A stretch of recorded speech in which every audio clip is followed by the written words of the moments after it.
మనం బయట కూరగాయలు కొంటాం, నేరేడు పళ్ళు కొంటాం. అదేవిధంగా కాశీరేగు పళ్ళని ఎక్కువగా చూడండి ఈ కవర్లో పెట్టి అమ్ముతుంటారు మనకి. మనం ఈ కవర్లని పడేస్తాం. పడేయకుండా చూడండి, ఇందులో సెల్ ఫోన్ పెట్టుకుని ఈ ఛార్జర్ని ఇలా పెట్టి ఈ కన్నాల్లోంచి మనం ఇలా ప్లగ్కి పెట్టామనుకోండి, అంటే ఈ విధంగా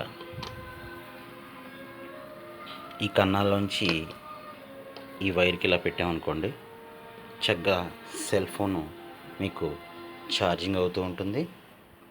అదేవిధంగా ప్లగ్ కూడా సెల్ ఫోన్ కింద పడిపోయే అవకాశం ఉండదు. ఇది చాలా గట్టిగా కూడా ఉంటుంది. చూడండి, నేను లాగుతున్నాను, లాగినా రావట్లేదు. సో మీకు ఇది సెల్ ఫోన్ జారి పడిపోకుండా చక్కగా ఉంటుంది. దీన్ని వినియోగించుకోండి.